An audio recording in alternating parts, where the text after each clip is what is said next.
Thank you for agreeing in having this conversation with me for this Oo, project. of course, of course. Actually, medyo nabigla nga ako na may colleague pala ako sa FEU na awardee ng Purita Kalaw Grant. Galing. Congratulations, sa'yo. Thank you, thank you.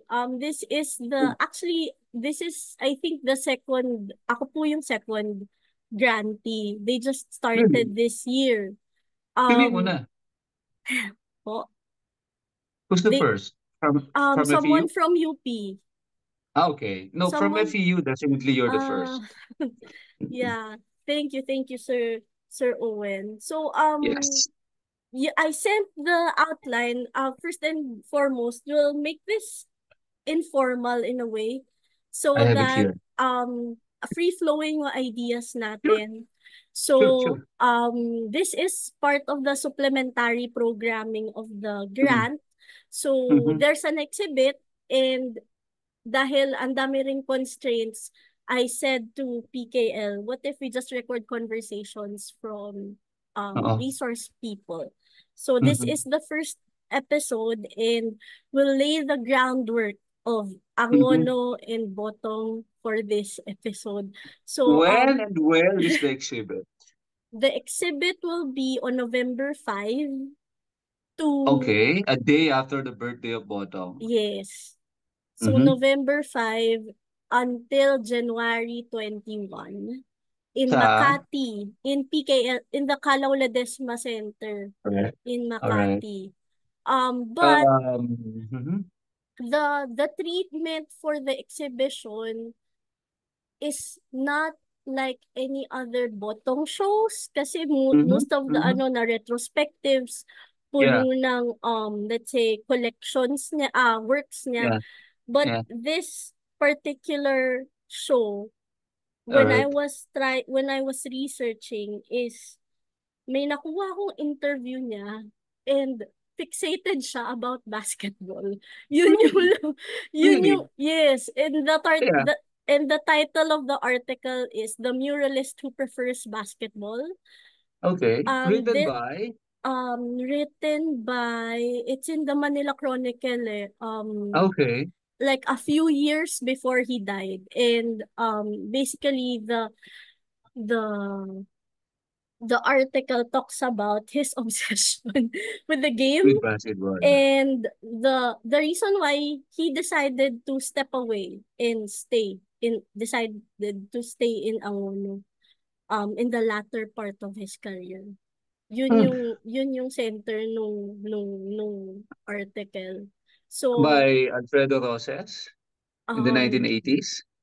no, hindi na No, po siya no. posthumous eh. 1960s yung article. I will send you. Okay. I can share it right now. Okay. I have it here. Sige. Um, Let me just screen share. Medyo criticism piece siya kasi yun din, gusto ko siya personally as a fan of Botong. Kasi criticism piece yung article. Okay. Parang um slightly, it criticizes why basketball takes away much of his time in making works. But, yun nga, maganda naman yung conclusion ng article. Kasi nga, Mhm. here. Let me know if you can see it. Can you see it? Wait This lang. one. Ah, okay. Tidaya. Okay. Tidaya. That's bottom. Okay. Yeah, I Um, can see it, pero I can't read it. But sige. okay. So, Siguro one yun. time I'll read that. I'll send it, sir. And Yeah. so anyway, so that's the whole idea of the exhibit. So from Mhm. Botong and basketball fandom, doon Mhm. siya iikot na Mhm. um and the intersections also of basketball culture and the art scene. Okay. On In reality, the art scene is competitive and cutthroat, even if Mhm. even if we won't, I mean, there are some who would like it that way, there are some who would like it otherwise. So doon po, Mhm. doon umiikot yung exhibit. Anyway, so in this episode, um, Ay, wait lang. Pwede ba dalhin sure. sa Angono yung exhibit na yan? Pwede Is there naman, a sir. Yeah. possibility? It Okay. is a possibility. It is a possibility. And Sige. ang ano lang naman, actually, the PKL people, Mayumi Hirano, and I'll be meeting with the president next week. No, this Thursday, dahil wala pong Mhm. class. They're bit by bit ini-incept na rin nila yung idea na yon kasi they also Mhm. wanted to have like more strategic tie-up sana. Kasi Oo. the PKL collection is robust when it comes to Mhm. archival material. Kasi Wow. kailan ba siya nagsimula magkolekta ng mga newspaper clippings? 1950s up until early 2000s. Wow. And So ito then, galing doon, yung yes, this wow, article. And nice. then, I went to Sir Totong a month ago. Kasi yung sa Oh, PKL collection, hanggang page 3 lang. The article okay. has a conclusion. Hanggang 4 or 5 pages siya. So, Oo, oo. nakita ko na maganda naman. Kasi yung first 3 pages, kinikriticize kasi Botong eh. Bakit tinitake away ng basketball yung working time niya? And Oo, then, oo. yun, in reality, yung ending, the conclusion of the article is, Nakita mo yung conclusion. yes, Ano the yung feeling yung nakita mo? Sarap. masarap. Yeah, di ba? Di ba? Yeah. Oo. Yung parang, there might be a lot of detractors of Botong, especially during this time. Mhm. But for the townsfolk of Angono, he is the Mhm. basketball star. He is the star. Mhm. So, which brings me Mm. to the first discussion point. All right. Which brings me to the first discussion point. But before that pala, introduce yourself. Sorry. Ang daldal ko, Okay. Sir Owen. I'm I'm James Owen G. Saginsin. I'm an associate professor at the Far Eastern University, and also I am the director of the Angono Cultural Heritage Office, and also the founder of the Art History of Angono, Museum of Art History of Angono. So basically, yung work ko focuses Mhm. on Angono. And I'm from Angono. So Mhm. yun. Thank you. Ang dami niyong ginawa. Ang dami niyong ginagawa. And we're thankful for that. Mm-hmm, And mm-hmm, given that you're a local of Angono, describe Angono in its community then and now. I'm pretty sure ang dami niyo na rin nagawang research about it. And what has changed, the Angono native still fulfill the same roles? Can the Angono Um, native now still see himself or herself in the works of Botong and Tandang Wancho? okay. Siguro more on my personal experience, Mhm. no? Way back in the 1980s. So I was born 1978. So Mhm. definitely hindi ko na naabutan si Botong Francisco. And pero I do recall this one big event. The old municipal gymnasium, we have this wooden basketball court. And I think it was mid 80s when the Angono Ateliers made an exhibit, retrospective exhibit about Mhm. Bottom Francisco. And because Bottom was born November 4 and our fiesta is on every November 23rd, what they did was to make that as part of the month-long preparation or celebration of the fiesta. So I recall I was a kid then. If you know Jose Pito Blanco, Mhm. Mhm. you know, Mhm. isa sa mga artist na talagang natulungan ni Botong, na-inspire ni Botong. Most of his paintings are large, murals, paintings of daily life sa Angono, the fiesta Mhm. itself. Most of the collections are inside the Blanco Family Museum. Mhm. Prior to that, I experienced yung large paintings na yun inside the municipal gymnasium. Imagine ang lalaki nun. And yet, a kid like me na nakapambahay pa, naglalaboy, Mhm. hindi alam. Mhm. All of a sudden, being in front of this large masterpiece Mhm. Mhm. na in my in my um in my mind, sanay kang makakita sa mga comics, Mhm. then all of a sudden, you are in front of this large painting na wala sa vocabulary mo, wala sa Mhm. experience Mhm. mo. And then, I recall that my mom is an artist, so Mhm. may isang painting siya doon. And then, I was bragging to my friends, uy, gawa ng mami ko to, ganyan. Mhm. Mhm. And then, I think that was my first experience with art. Mhm. So, nung time na yun, hanggang sa nalaman ko kung sino yung Botong. But for me, Botong kasi is yung son ni Botong is the husband of my tita. So I Mhm. know Botong. So I know Botong and yung mga tao sa Angono noon, kukunti pa lang yung subdivisions, lahat Mhm. actually magkakamag-anak. So magkakakilala. And Mhm. Botong, yes, for the people of yung sa outside ng Angono, Mhm. Botong was the great artist and muralist. Mhm. But for us, okay, Botong, kilala, good.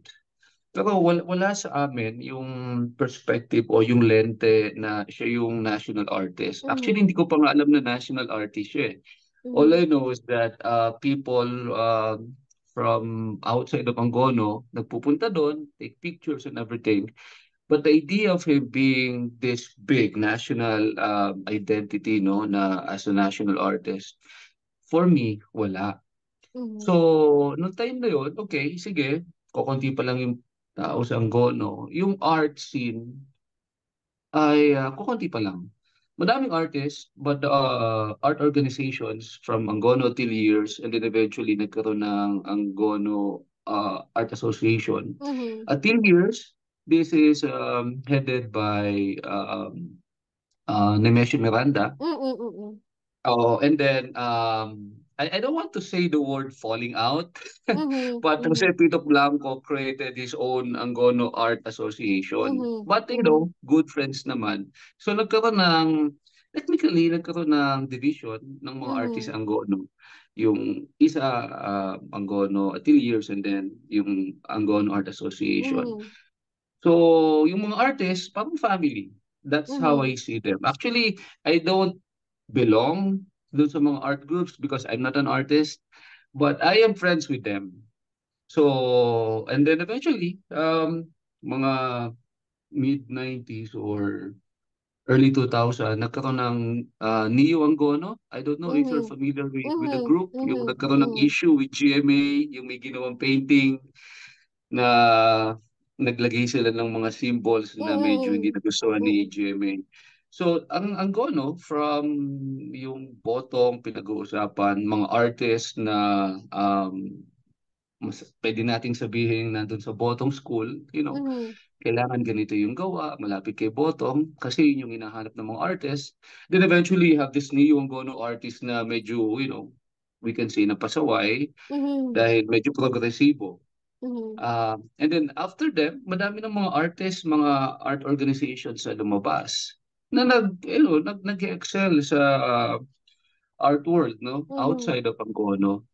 So I think kung i-compare ko yung art scene before, nung bata ako, nung mga 1980s, totally different today.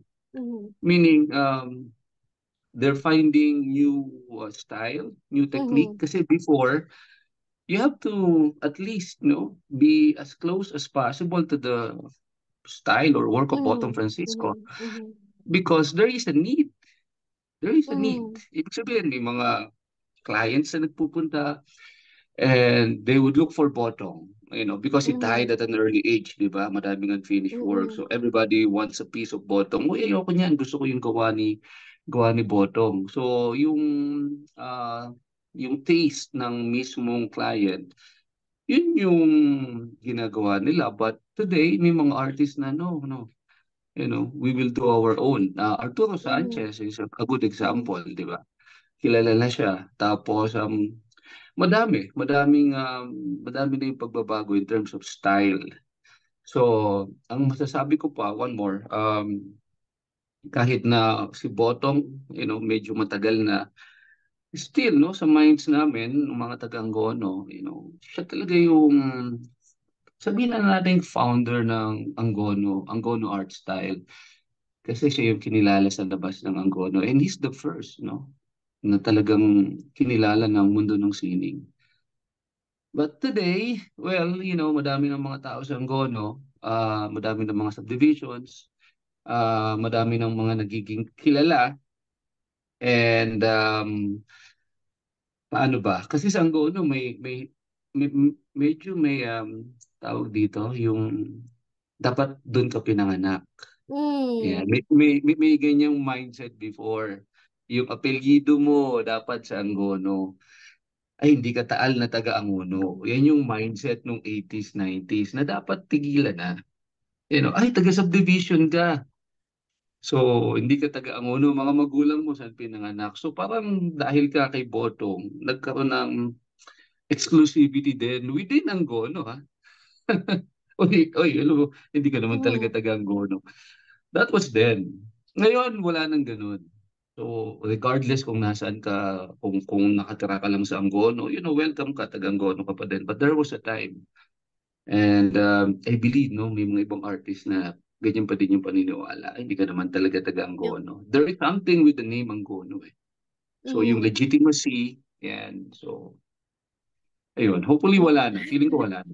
Yung konsepto ng dayo at tagabayan, yun. Exactly. Yeah. Yung konsepto ng dayo. Hindi lang sa Angono may ganyan, di ba? I Mhm, mean, mhm, sa mga probinsya may ganyan. Uy, dayo yan. mhm, mhm, Tapos makikinabang doon sa prestige ng name ng Angono. mhm, So yeah, may ganung mindset before. Pero ngayon, dahil siguro yung mga nakakaalam niyan matatanda na at yung iba wala na. Eventually, wala nang nagtuloy, wala nang ganung mindset. okay. Ah, okay. Na-discuss nyo na rin to, yung Angono lineage of artists, tsaka Mhm. yung botong tradisyon nga, which is, Mhm. um, na-discuss nyo na rin paano, in a way, I think, ano din siya eh, it also mirrors kahit kung saan nanggaling si Botong. Kasi nung panahon na yon formalist, tapos nag-respond lang din siya, umalis siya sa UP school, nagturo siya One sa sem na lang, ha? UST. One sem na lang. One Oh sem no. na lang. Hindi ko alam kung ayaw niyo mag-thesis. Kasi di ba, one sem na lang Yeah. eh. Pero ang pag nakakakwentuhan ko si Totong, well, kasi Mm. nag-offer agad ng work itong si Victorio Edades That eh. is. Yeah, yeah. Oo, na talagang, imagine wala kang diploma tapos Professor of Arts ka na sa UST. And not Mm. only that, I think sa dami ng demand sa kanya, parang wala na akong time maging estudyante. Babalikan ko na lang yan. Babalikan Mm. ko na lang. Mas kailangan ko to, mas kailangan ng money. I think yun yung isa sa mga dahilan. Kasi, Okay. he was being paid really good, ha? In Angono, ang mga magsasaka, karamihan yung nandun. Tinuro pa sa Mm. atin. I think he's the first one to have yung Cadillac, kung nabasa mo yung kwento ng Mm. lolo ko, di ba? And Mm. yet, parang wala lang sa kanya. A very humble guy. Okay. Oo nga. Tsaka nabasa ko rin na maaga namatay yung kanyang tatay. So, kinailangan niya Yeah. talaga mag-step up. Mhm. Kasi, ang nagpalaki sa kanya basically mga aunties niya. Yes, Ayun. Angono. Yes, Yes. Angono. Okay. Yung tatay niya, taga Sampaloc, di ba? Chinese. Mm, mhm, mhm. Chinese. So, sabi nung ibang mga kakilala ko, okay, so talagang mahuhusay dahil nga yung Chinese daw, may long tradition of art making. Doon daw nakakuha ni Botong. Okay. Let's transition. You also said that yung Taal na Taga-Angono, Mhm. what do you call this, cultural practices. Ano pa yung mga practices na kahit sa fiestas lang na na-preserve at masasabi natin na passed down up until now? Kasi when Ah, I was also researching, ang Parañaque, ala ko naman na taga Parañaque, at Rizal to lahat, nakita ko na may certain practices na similar, like sunduan, um, komedya, na mhm. ano pa, meron pa rin bang ibang folk or practices na ganito na napasa pa and still exists up until today? Oo, totoo. Kung titingnan mo yung ano, kung titingnan mo yung Fiesta ng Angono Mhm. na located sa third floor Mhm. natin sa admin building, FEU, Mhm. Botong documented how we celebrate the fiesta in the 1950s and 60s. Mhm. Meron dong mga higantes, Mhm. Mhm. meron dong mga parehadora, Mhm. Mhm. meron dito sa kaliwa na may komedya, Mhm. Mhm. meron Mhm. nagpapalipad ng lobo. So, looking sa tradition namin ngayon, how we celebrate the fiesta, it's totally different na. In a Mhm. way na, una, wala na yung komedya. Simply because siguro dati yan yung practice because of the social media, the TV, the Mhm. internet na Mhm. ngayon. Parang hindi na yan masyadong, I mean, wala na eh. You don't do that in schools anymore. Mhm. Wala na Mhm. nagpa-practice. Pero when I was in high school pa in the 1990s, na-experience ko pa to. Mhm. May Mhm. dulaan pa, Mhm. may duplo pa doon um, sa patio, no, sa simbahan namin. Mhm. And then eventually, yung mga gumagawa kasi noon, matatanda, hindi na ipasa yung art form, walang Mhm. nagpatuloy. Subalit yung mga tradisyon, halimbawa ng parehadora namin, yung mga Mhm. batang babae na may hawak ng saguan, pumapayyak, Hmm. oo, papunta sa dagat, bawat barangay meron nun. Yun, meron pa, tuloy-tuloy yun. Yung pagpapalipad ng lobo na ginawa pa noong panahon ng mga Kastila na sinimulan ni Tandang Juancho at ni Mhm. Tandang Pedro Piñon, Mhm. meron pa din sa amin yan. Yung mga higantes, definitely, dahil yung mga higantes naman ay dinala lang sa Angono, no, noong mga 1950s ni Artemio Tahan. Mhm. Isa pa yan, no, na talagang si Botong ay very much invested dun Mhm. sa mismong higante. Meron pa siyang mga drawings niyan, paano gumawa and all. And then yung mismong gumawa ng mga higante na taga Bulacan at taga Binangonan, Mhm. si Kampong Lirio, pinaint niya pa, in-sketch niya pa kung paano gumagawa. So, yung lahat ng mga yan, ay nandiyan yung kamay ni Boto, no? How we celebrate the fiesta today. Pero, ang mahalaga niyan kasi, kung ano man yung ipinamana sa amin ni Botong, ipinamana din sa kanya ni Natandang Juancho, ni Tatang Pedrong Pinyon, na nilagyan niya lang ng mas magandang kulay. Mhm. Subalit ganun pa Mhm. din. So tuloy-tuloy yung tradisyon. Kaya nga yung fiesta, yung iba ang tingin, okay, magbabasaan. Pero yung mga taga-Angono talaga, ang tingin dito ay patuloy, no, yung tradisyon ng bayan ng Angono. Nakakatuwa. Mhm, Ang sarap marinig yung ganong na napapasa siya. At may mhm, active role. yeah, I guess, doon babalik rin tayo doon sa community at kung mhm, para kanino siguro na nagpinta si mhm, Botong. mhm, Which brings me to medyo mabilis. Which brings me to the next discussion point. mhm. Like what I've said earlier, Botong decided to go back to Angono. Aside from the fact na siguro naguguluhan siya, tas nawala siya sa UST. What do you think are what do you think was his process in deciding to just go back to Angono? Roses actually, I quoted him Yeah, here. yeah, oo. He said Nabasa ko that nga. Botong may have opted to stay in Angono not because he was seeking peace and harmony. He had actually found a new challenge and a potent one. His return to his hometown was not driven by the need for retreat but for encounter. Perhaps he was trying to reconfigure his art so that it was less an instrument for commerce and more a source of comfort. In the Yes, process, one wonders if he was considering taking on the giant, which was the art the market art market. Mhm, himself. So, mhm, if kaya what when I was again researching for this project, kakaiba siya. Sobrang kakaiba niya maliban sa kung ano yung dinedepict niya sa canvas, sa murals mhm. niya kasi it was distinctly Filipino, but I guess Oo. it was always grounded to his roots. Do you think Ang that that quality is something that's shared by people in your town? um idagdag ko lang, no. Mhm. Naalala ko when I wrote the book on Mhm. yung 19th century masters of Mhm. Angono art. May mga nalaman din ako about akala Mhm. ko alam ko na lahat kay Botong. Mhm.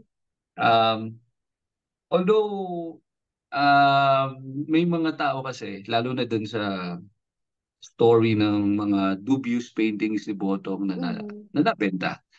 And Angono is a small town. So we Mhm. know people and all. Mhm. And may mga taong nagpapagalingan kung paano magaya si Botong, ganyan. And then may mga dahilan yung mga artists kung bakit nila gusto si Botong. Mhm.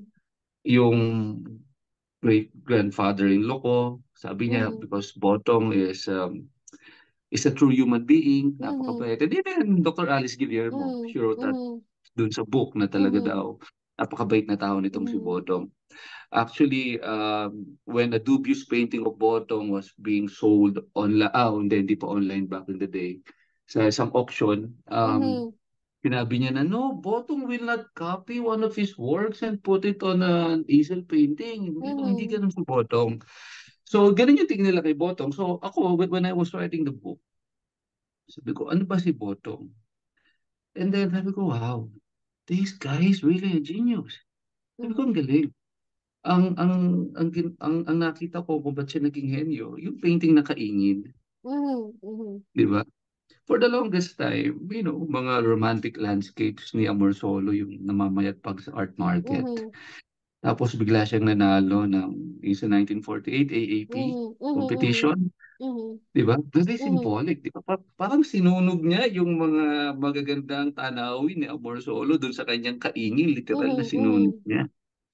I don't know kung aware siya doon, pero di ba, wow, he's taking on that giant. For me, it's not the art market eh. It's the school of Amor Solo na Mhm. talagang, siya nga yung naging poster boy ng 13 Moderns, di ba? Mhm. Mhm. Mhm. So yun lang, gusto ko lang idagdag yun dun sa identity ni Potong. Pero going back to your question, kung yung mga taga Angono ba? Kami mga taga Angono Mhm. ay, Mhm. Parang may pull. May pull to always, okay, despite everything, we'll always go back. And yeah, that's a conscious mindset. si Botong, sa tingin ko, no, and Mhm. this is based on one of his interviews, kasi lagi siyang tinatanong kung sino ba yung nag-influence sa'yo sa Mhm. art. Laging pilit kinakonek kay Diego Rivera. Mhm. Actually, may Yeah. grant yung binigay sa kanya, right? Yeah. Papupuntahin Yeah. siya Yeah. ni Yeah. Imelda Yeah. doon, Yeah. ganyan, may kay Diego Rivera. Ayaw niya. Ang sabi, kasi daw takot lumipat, sumakay ng eroplano. Di ba? Mhm. Yun yung sabi, takot daw, kaya hindi siya Mhm. nakapunta doon. Mhm. Um, pilit nilang i-connect sa mga muralist sa ibang bansa. Pero lagi niyang sinasabi sa simula ng kanyang interview, no, actually, hindi yan yung mga nag-influence sa akin. Si Mhm. Tandang Juancho, si Tandang Pedro Piñon, sila yung mga nag-influence sa akin. Actually, dinadala niya pa nga dun sa mga bahay na may mga gawa ni Tandang Juancho. Unfortunately, Tandang Juancho and Pedro Piñon, kahit i-shout out ni Botong sa mga nag-i-interview sa kanya. Wait lang, hindi namin kilala yun eh. Doon tayo, Yeah. kay Diego Rivera, huwag yung sa Yeah. local artist. Yung mindset na mas maganda kung, Yeah. tagalabas ka i-connect. And yet, Botong, lagi niyang sinasabi, actually, dinadala nga niya doon sa likod ng simbahan na kung saan may gawa si Tandang Juancho. And then, Mhm. he mentioned one time na talagang kinaiingitan niya. I envy these masters, no? Tandang Juancho especially. Kasi daw, yung mga gawa ni Tandang Juancho ay nasa bawat bahay sa Angono, mga religious works. Mhm. Samantalang yung kanya, nasa Manila. Tapos, art market, binayadan, para ganun. Mhm. So, parang deep inside, Botong, doon sa mismong discussion, doon sa book at doon sa mga sinabi niya, Mhm. he wanted to be like Tandang Juancho. Nag-iwan siya sa simbahan ng mga artworks. Mhm. Mhm. Yung kanyang mga hands-on sa mismong tradition, na Mhm. si Tandang Mhm. Juancho, yung nagsimula at yung mga kasama niya, tinuloy niya. So he was aware of what these masters were doing. Mhm. Mhm. Na okay, maganda sila, accepted sila sa Angono, part ng tradition. Mhm. Kahit patay na sila, tuloy pa din yung kanilang alaala, yung kanilang Mhm. ginawa, yung Mhm. kanilang masterpiece, which is being Mhm. felt by the people of Angono. And Mhm. I wanted to do the same. Perhaps he was aware of that. Na okay, sige, sa Manila, they like me because of my style, my work, Mhm. may murals. Pero iba yung acceptance nung local community, I Mhm. guess, na nakita niya doon. And kung babalikan natin si Alice Guillermo, talagang Mhm. this artist na si Botong, ibang-iba doon sa mga typical na artist na, Mhm. Mhm. would rather go to Manila and okay, ito ako. Siguro bumalik siya ng Angono kasi ito yung, ayoko sabing comfort zone, pero feeling niya dito talaga siya, dito siya, ayaw niya ngang malibing, di ba, Mhm. Mhm. doon sa libingan ng mga bayani. Tinuro pa Mhm. niya, diyan ako ililibing.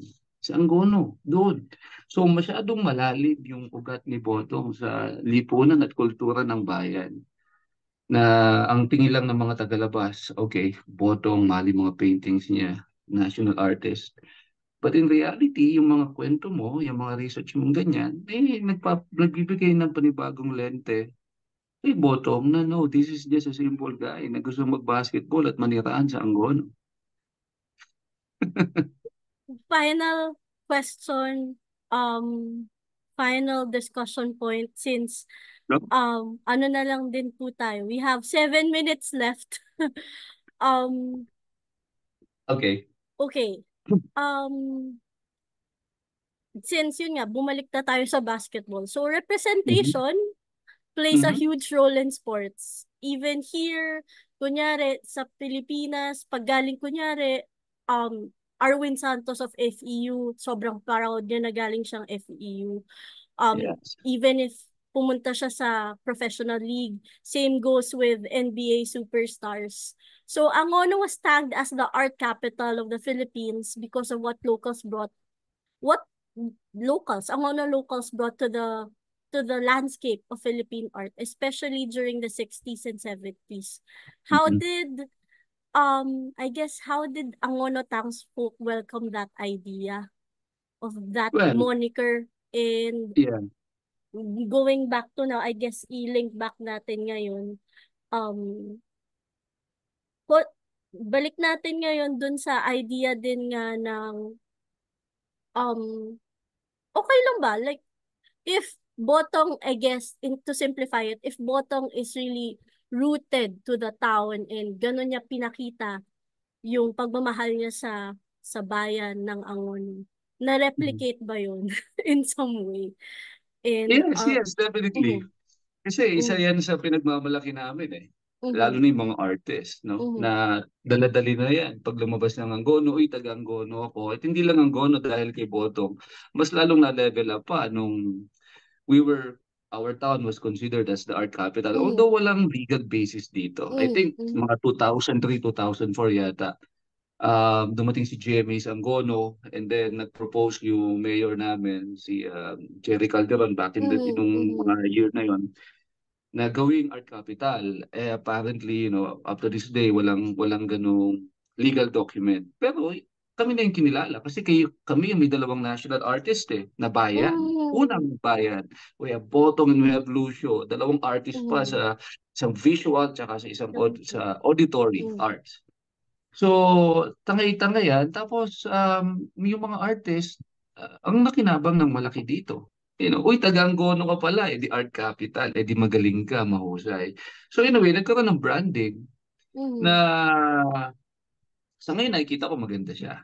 Kasi, di ba, branding. mhm, But then again, ako bilang isang tagaloob, mhm, nakikita ko na parang yung iba, mga artist, okay, magaling sa Angono, okay na kasi ito yung art capital. Not knowing that Angono is just an aquarium eh. I mean, mhm, there's a bigger art world mhm, outside, mhm, right? mhm, Na you need to excel outside of Angono. So parang naging hindrance na din yun na, oy, hindi na ako mag-excel. I mean, dito na ako, kilala na ako sa mhm, Angono, hindi mhm. na ako lalabas. So I think dapat basagin din yung ganong idea. it's good na kami yung art capital, natutuwa kami diyan. Ang daming turista ang pumupunta, Mhm, mhm, mhm. branding namin. But then again, on the other side, yung ibang mga artists, hindi naman lahat. May ilang mga artists na kapag sa Angono lang mahusay, akala mo mahusay na sa lahat, No, we have to go out. Angono, yeah, we are perhaps the art capital, but we are not the art world, di ba? Mhm, mhm. So, yun yung dilemma ng tawagin kaming art capital. I think to conclude it, baka sundan din ulit natin yung tradisyon ni Botong na nandun galing, lumabas, in a way, pero bumalik din sa loob. At Oo. mas kinilala kung ano nga ba yung ibig sabihin nung mga storya doon sa loob Mhm. ng bayan.